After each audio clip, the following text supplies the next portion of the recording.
The top has got Bill's ancestry back to the Cynthia and Black, his great-grandparents. So I went in Ancestry.com and started entering these into my family database, the family of Coleman Cox. And I used sources, census records and marriage records. I didn't trust in the hints. I do my own research. I look at hints, but I make sure that everything is right. I look at each census record and everything. Please don't trust the hints, people. The oldest daughter, Cicely, married Alfred Carey. Cicely was not the great-grandfather. Josiah Foster Cox, he was married twice.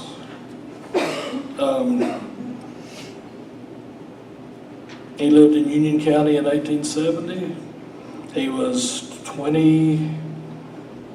at least 22 years older than Cynthia.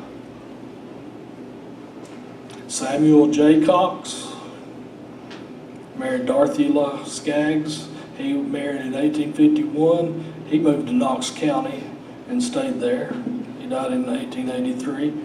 So he couldn't be the great-grandfather. He didn't live in Union County there. Roxana, she couldn't be the great-grandfather.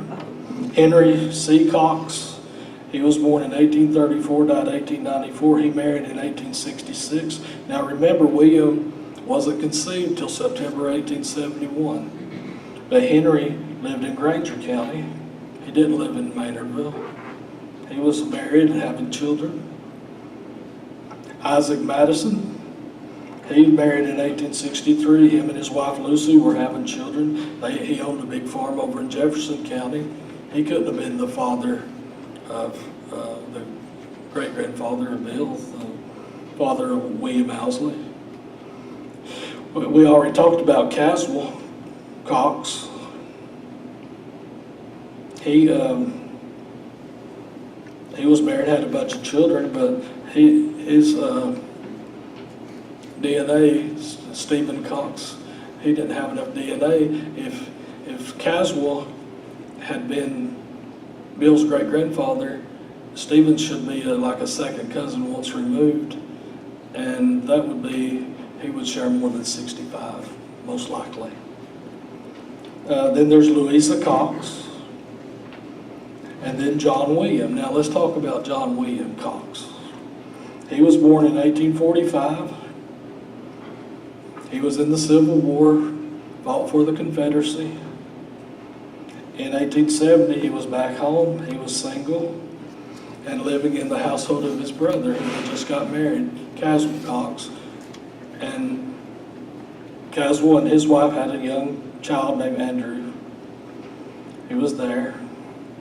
So, who do you think was the father? It had to be one of these sons. Was it that only two of them were living in Maynardville at the time? Josiah, who was 22 years old, John William Cox, who was just 3 years older than Cynthia. And he was single. John William just prior to his marriage? Yeah. We'll talk about John William. I looked into John William. There are a lot of Cox, a lot of information in Ancestry and other places on Coleman and Roxana's children, but they didn't have much information on John at all. And this is the prime suspect, John William.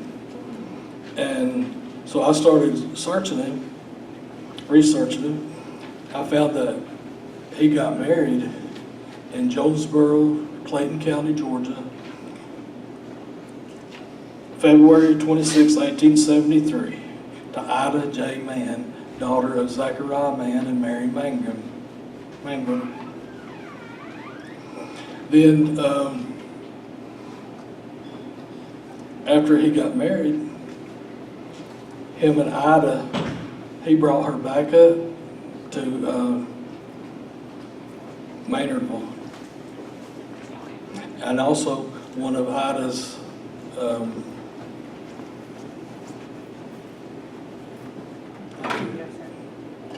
one of Ida's older brothers moved from Georgia to Maynardville in Union County with them.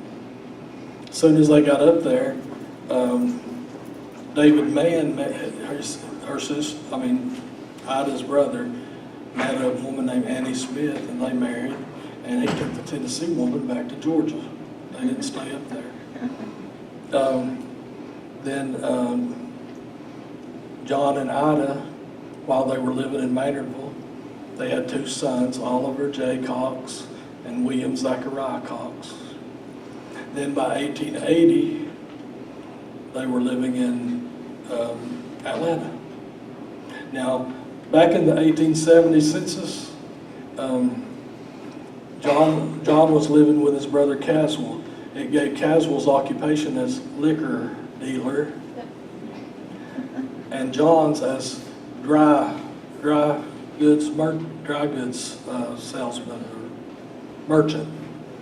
So I take that John was running a grocery store and Cas was selling liquor. Now some of Caswell's descendants say that they were in business together, which probably was true.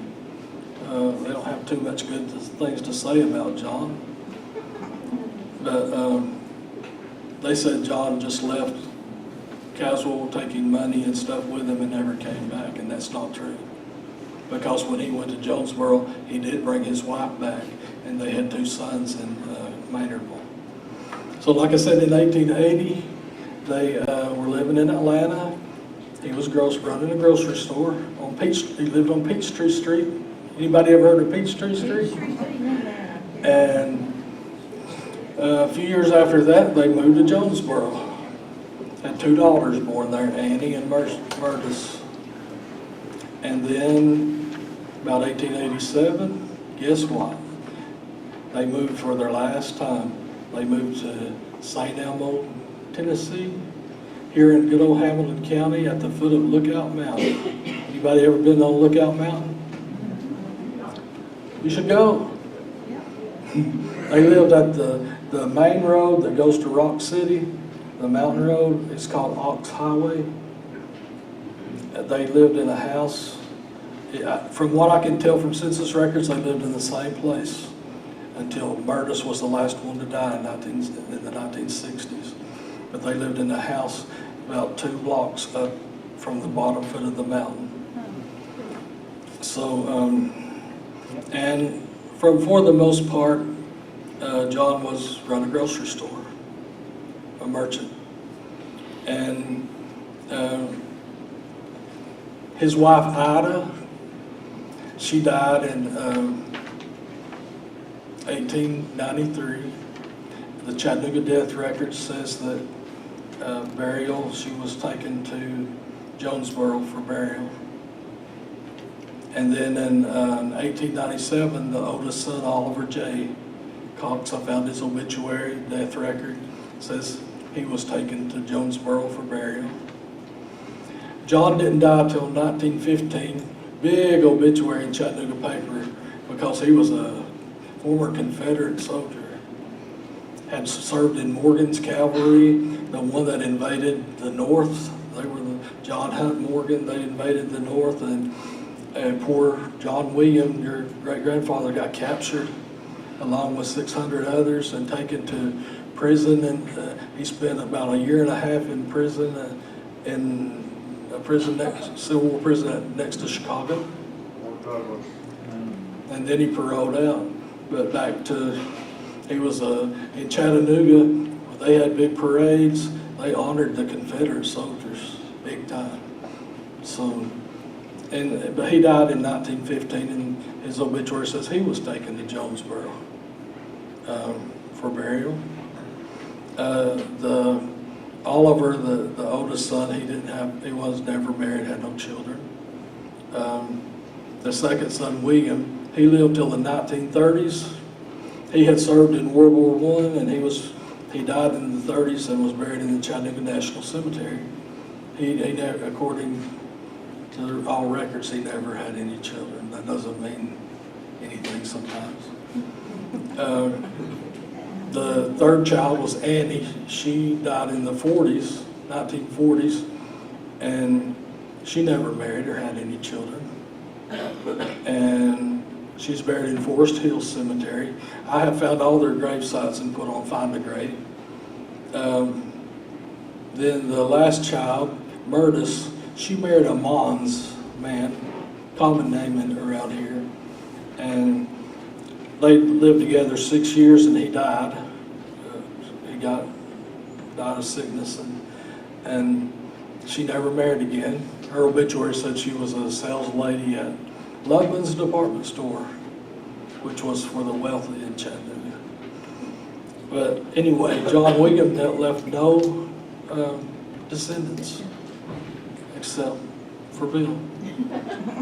Anyway, I didn't tell Bill about John till I was totally convinced after Stephen Cox. They share 65 centum organs. And Carlene Smith or Carlene Carter, they share 163. I don't think there's any doubt that it had to be one of the sons of Coleman for them to share that much DNA, autosomal DNA. And then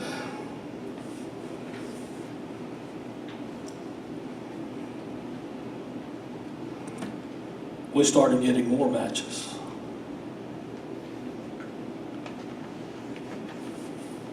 Let's see what I've got here.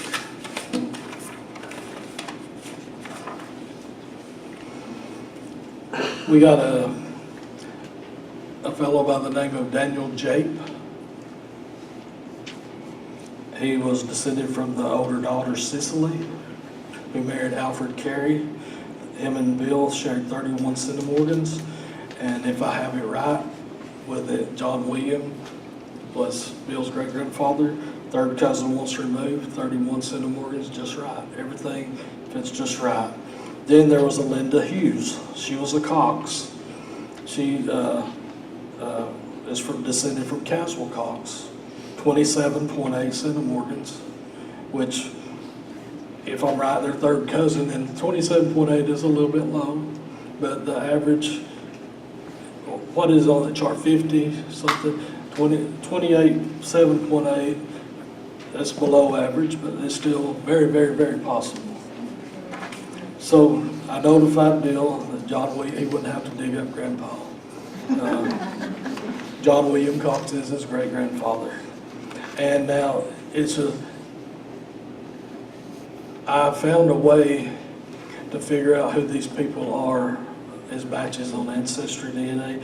He now has 29 matches with descendants of Coleman Cox and Roxana Foster.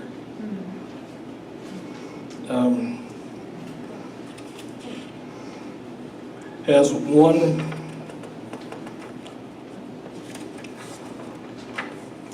is from Caswell Cox. He's from Caswell's grandson. He is Caswell's grandson, Idris. Bill shares 214 centum organs of DNA with a great-grandson of Coleman Cox. So, I mean, they are second cousin once removed. I correspond with Stephen Cox and Idris by email, and they found a whole lot more matches with Bill going farther back than Coleman Cox. But Stephen is interesting. I found out he lives in Independence, Missouri. Just a few miles from Bill. They met at the Mid-Continental Library. And they're both, Idris Cox and Stephen Cox are both avid genealogists, and they've helped me a lot. And right now, Carlene Carter's brother, Larry Dean Smith, he did his DNA. Bill matches him with 65. He matches Carlene with 163. That's how much different, it's the luck of the draw on this autosomal DNA, how much you get from a brother can get more than a sister or vice versa. But so Bill has matches with 2 descendants of Louisa.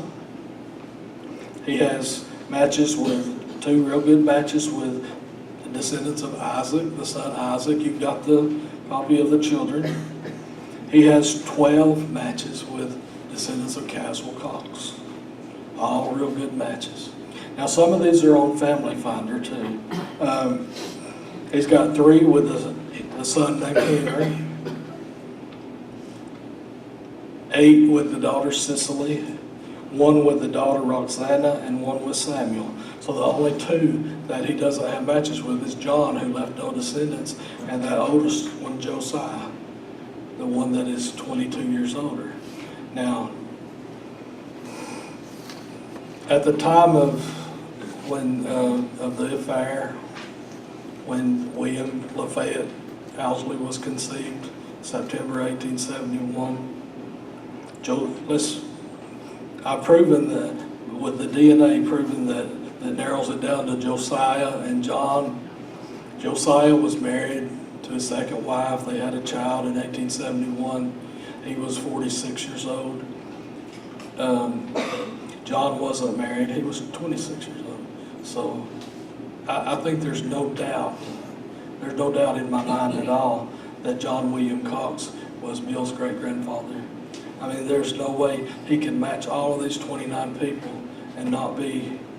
And I look at all there's a few of them that are from, I think there's 2 or 3 that have some Owsley ancestry farther back.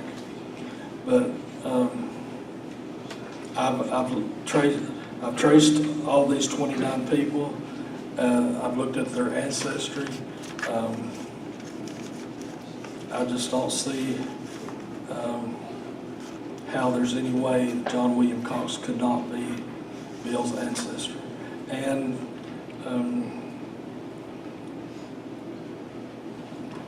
the other matches Bill has with Union County families, he has all kind of Owsley matches.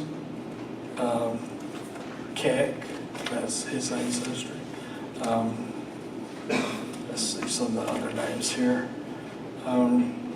He has Powell. He has Powell matches. Descendants of the Rice family, the Miller family. I found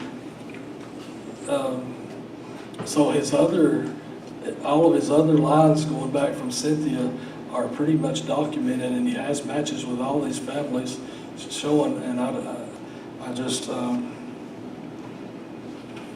do you have any questions about anything? Okay. Your Miller bunch. Tell me about that. Well, I don't know much about him, except that he does have matches with those. I think they came from North Carolina. Lots of Millers. Coffee County, Most of the people in Tennessee did come from North Carolina. Okay. How about the Powell side? Because I've got Powell. Cynthia's mother was a Powell from Union County. Now, Cynthia's father was John Owsley, son of Matthew and Sarah Keck. John died young, and then Mary, his wife, I think they called her Paula. She married a Powell. No, Cook. I'm sorry. She married a Cook, and then she had more kids. So Cynthia had half brothers and sisters that were named Cook. So I had to keep a close. I had to look at that too. Bill would have matches with Cooks too. So I hope I've not took too long. I hope everybody understand what I was trying to do. Do you believe me? Does Bill believe you? Yes, yes. Then we're all happy. Yeah.